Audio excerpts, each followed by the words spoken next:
আসসালামু আলাইকুম। ইনশাআল্লাহ আশা করি সবাই ভালো আছেন। আলহামদুলিল্লাহ আমিও ভালো আছি। যেখান থেকে আমার ভিডিওটি দেখছেন সবাইকে অসংখ্য ধন্যবাদ ও সর্বপ্রতি ভালোবাসা রইল। বৃষ্টির ভিতরে প্রচুর বৃষ্টি হইতেছে গতকাল রাতের থেকে। এখানে শীত। কালকে ঘুমাইছি, আজকে মনে করেন 5টা 6টা বাজে উঠছি। তো যাই হোক, আজকে আপডেট দিব আমি গতকাল 2 তারিখ এবং গত 1 তারিখ এবং 2 তারিখের আপডেট আমি দিই নাই, সেগুলো আপনাদেরকে দিব। এবং আজকে 3 তারিখ এগুলোর বিএফএস গ্লোবালের আপনার যে ডেলিভারি আপডেট সম্পূর্ণ সেই আপডেটটা দিব। আর আপনারা সকলেই জানেন যে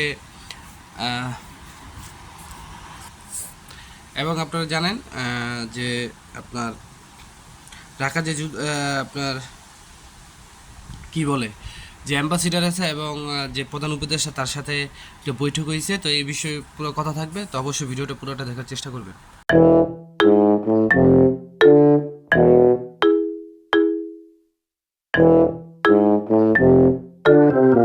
তো সব কিছুর জন্য আলহামদুলিল্লাহ, প্রথমে আমি আপনাদের 2 তারিখের আপডেটটা দিই, গতকালকে আপডেটটা দিই। চট্টগ্রাম ভিএফএস গ্লোবালের প্রায় 8টার মতো ডেলিভারি সংখ্যা আছে।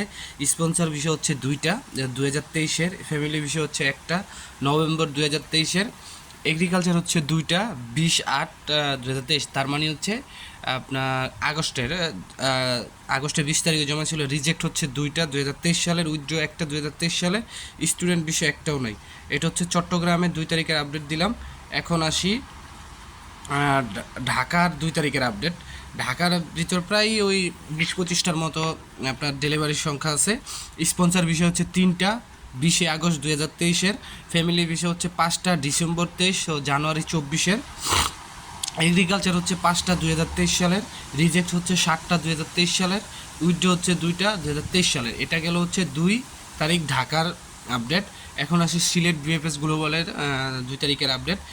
তো স্পন্সর হচ্ছে 2টা আপনার আগস্ট 2023-এর, 29/8/2023, ফ্যামিলি বিষয় হচ্ছে একটা 23/5/2024, এগ্রিকালচার হচ্ছে 4টা 23/8/2023। তার মানে আগস্ট মাসে রিজেক্ট হচ্ছে একটা 2023, উইথড্র একটা 2023। এগুলা গেল হচ্ছে আপনার গতকালকে 2 তারিখের ভিএফএস গ্লোবালের আপডেট। এখন আমি আপনাদেরকে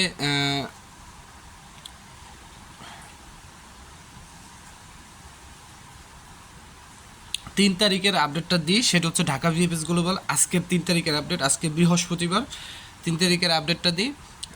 প্রায় মোট 27-30টার কাছাকাছি আপডেট। সেখানে স্পন্সর ভিসা হচ্ছে 6টা 2023 এবং 2024, যাক আলহামদুলিল্লাহ 24-এর ভিসাগুলোও কিন্তু তারা দিতেছে। ফ্যামিলি ভিসা হচ্ছে 4টা ডিসেম্বর এবং জানুয়ারির, এগ্রিকালচার হচ্ছে 3টা 2023 সালে, রিজেক্ট হচ্ছে 9টা 2023 প্লাস 24, উইথড্র হচ্ছে 2টা 2023 এবং স্টুডেন্ট ভিসা 3টা জানুয়ারির।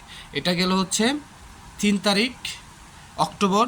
3 তারিখের ঢাকা ভিএফএসগুলোর আপডেট। এখন আসে সিলেটে স্পন্সর ভিসার একটা আপডেট নাই আজকে আমার কাছে। ফ্যামিলি ভিসা একটা নভেম্বরের, এগ্রিকালচার হচ্ছে 3টা অক্টোবরের, রিজেক্ট হচ্ছে একটা 2024 সালের, উইথড্র এগুলো কিছু না। আর স্টুডেন্ট বিষয় হচ্ছে একটা 2024 সালের।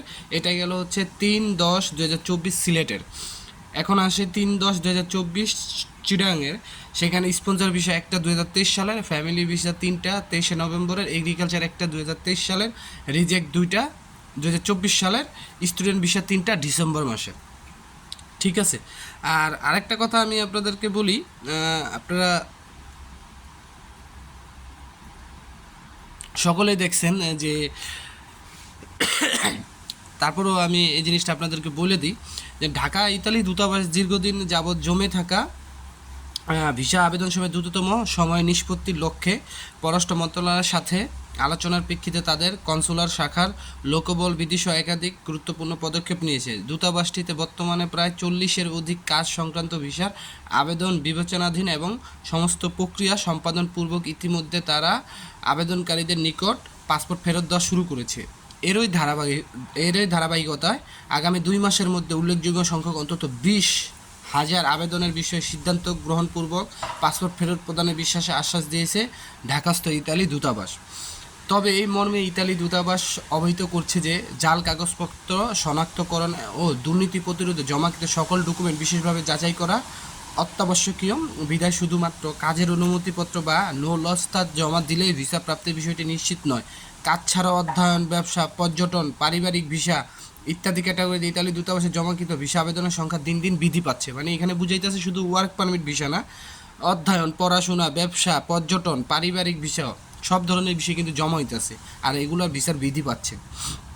বিশেষভাবে উল্লেখ্য, ভিসা প্রদানে প্রয়োজনীয় সময় বা ভিসার চূড়ান্ত সিদ্ধান্ত এবং তার প্রেক্ষিতে আপিল সংক্রান্ত বিষয়সমূহ শুধুমাত্র ইতালির প্রযোজ্য আইন ও প্রবিধান ধারা নিয়ন্ত্রিত এবং দূতাবাসও প্রয়োগ করে বাধ্য।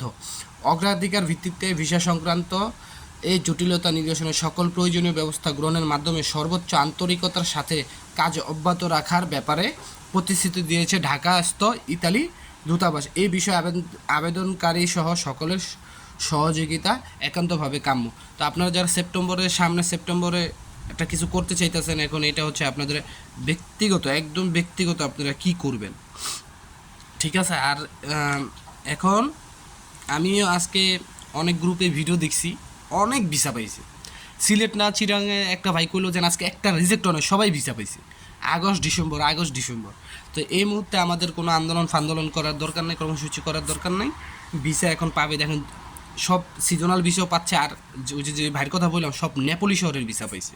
চিন্তা করতেছেন যে অনেকে বলছেন যে নেপোলি শহরের ভিসা দিব না। আমি আপনাদের কি বলছিলাম যে নেপোলি শহরের ভিসা দিব না, কে বলছে আপনাদের? ডকুমেন্ট ঠিক থাকলে অবশ্যই ভিসা পাবেন। ওটি আপনারা, আমরা ইটালিতে আছি, আমরা দেখতেছি না যেন হ্যাঁ কোনটা কী হইতাছে। বাংলাদেশের খবর আপনারা যেমন ভালো জানেন, ইটালির খবরও আমরা কিন্তু তেমনই ভালো জানি। হয়তোবা এক একজনের ইটালিতে যারা ব্লগ করে এক একজনের এক এক রকম কথা। আমি তো আপনাদের বলছিলাম যে, আমি তো এই সব কবে থেকে আপনাদের বলতেছিলাম 2025 সালের ফ্লুসি বাতিল হয়ে যেতে পারে, বলছিলাম না? মনে আছে? তখন তো কেউ বলে না, আমি তো বলছিলাম বাতিল হয়ে যেতে পারে। সানাতরিয়ার কথা তো আমিই বলছিলাম না? নেপোলিতে আপনারা বলছিলেন নেপোলির ভিসা দিতেছে না, আর দিব না। আমি কি বলছিলাম? ডকুমেন্ট থাকলে সবই হইব, তো হইতাছে না। এলা আমি চুরি করে আইন না কই, কারো থেকে আমি কপি করে আইন না বলি, কারো থেকে আমি শুই না বলি, যেভাবে বলছি তো হইতাছে তো আমার কথা। তো আপনারা ভাই বেশি বেরিং করেন না, এখন কোনো মানে আগবারায় কিছু করতে যান না, এতে বিপরীত হয়ে যেতে পারে। তা আমার কথা আবার মাইন্ড করেন না। সবার জন্য দোয়া রইল, সবাই আমার জন্য দোয়া করবেন। আসসালামু আলাইকুম, আল্লাহ হাফেজ।